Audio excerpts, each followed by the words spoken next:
ओम नमो भगवते वासुदेवाय। भक्ति का अर्थ है भगवान को प्राप्त करने का मार्ग, और इस मार्ग में समस्त प्रतिकूल चीजों का त्याग कर अनुकूल चीजों को ग्रहण करना चाहिए। एकादशी व्रत का मूल उद्देश्य भगवान विष्णु के प्रति अपने प्रेम और आस्था को व्यक्त करना है। हमारी संस्कृति में व्रत यानी उपवास का विशेष महत्व है। यहाँ तक कि सभी धर्मों में व्रत या उपवास का विशेष महत्व है। व्रत का उद्देश्य हमारे मन मस्तिष्क में जागृत भगवत भाव को पुष्ट करना है, और इसी उद्देश्य से व्रतों में श्रेष्ठ व्रत एकादशी का पालन किया जाता है। एकादशी व्रत भगवान को प्राप्त करने का सर्वोत्तम साधन है।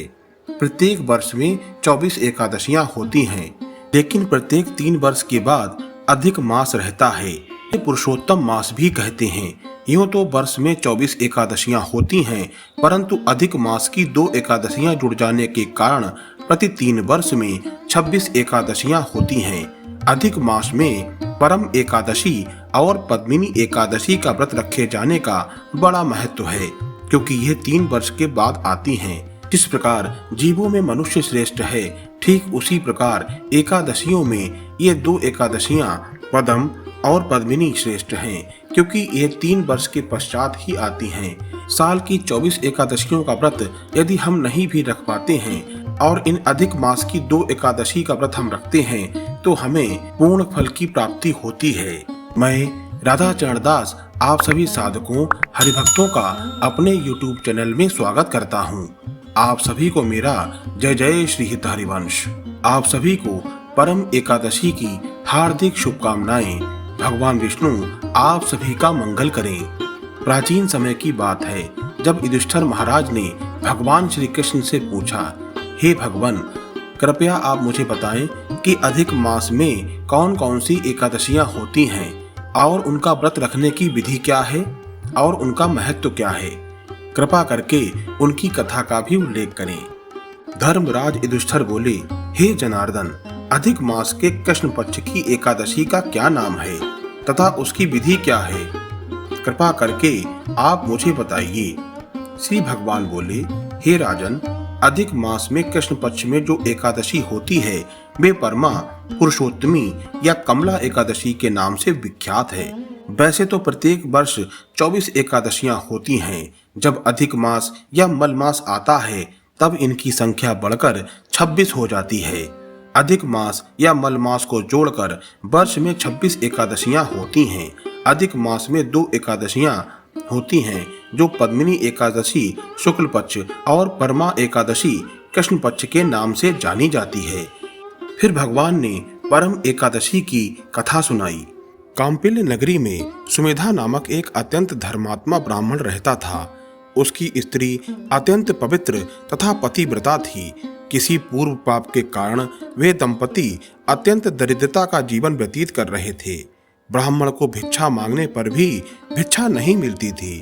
उस ब्राह्मण की पत्नी वस्त्रों से रहित होते हुए भी अपने पति की सेवा करती थी तथा अतिथि को अन्न देकर स्वयं भूखी रह जाती थी और पति से कभी भी किसी वस्तु की मांग नहीं करती थी।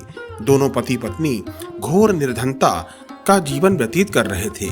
एक दिन ब्राह्मण अपनी पत्नी से बोला, हे प्रिय, जब मैं धनवानों से धन की याचना करता हूँ तो वह मुझे मना कर देते हैं। गृहस्थी धन के बिना नहीं चल सकती, इसलिए यदि तुम्हारी सहमति हो तो मैं परदेश जाकर कुछ काम करूं, क्योंकि विद्वानों ने कर्म की प्रशंसा की है। ब्राह्मण की पत्नी ने विनीत भाव से कहा, स्वामी, मैं आपकी दासी हूँ।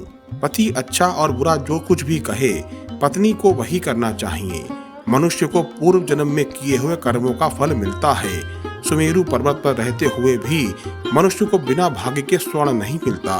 पूर्व जन्म में जो मनुष्य विद्या और भूमि दान करते हैं, उन्हें अगले जन्म में विद्या और भूमि की प्राप्ति होती है। ईश्वर ने भाग्य में जो कुछ भी लिखा है उसे टाला नहीं जा सकता। यदि कोई मनुष्य दान नहीं करता तो प्रभु उसे केवल अन्न ही देते हैं।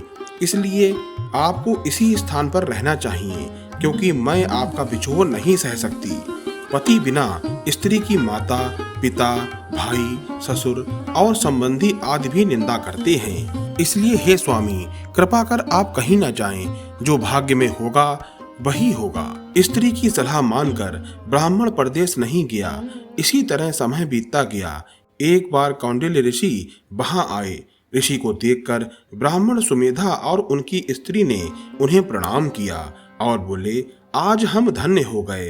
आपके दर्शन से हमारा जीवन सफल हो गया। ऋषि को उन्होंने आसन और भोजन दिया। भोजन देने के बाद पतिव्रता ब्राह्मणी ने कहा, हे ऋषिवर, कृपा कर आप मुझे दरिद्रता का नाश करने की विधि बतलाइए। मैंने अपने पति को परदेश में जाकर धन कमाने से रोका है। मेरे भाग्य से आप आ गए हैं। मुझे पूर्ण विश्वास है कि अब मेरी दरिद्रता शीघ्र ही नष्ट हो जाएगी। अतः आप हमारी दरिद्रता नष्ट करने के लिए कोई उपाय बताएं। ब्राह्मणी की बात सुन कौंडिल्य ऋषि बोले, हे ब्राह्मणी, मल मास की कृष्ण पक्ष की परमा एकादशी के व्रत से सभी पाप, दुख और दरिद्रता का नाश हो जाता है। जो मनुष्य इस व्रत को करता है वह धनवान हो जाता है।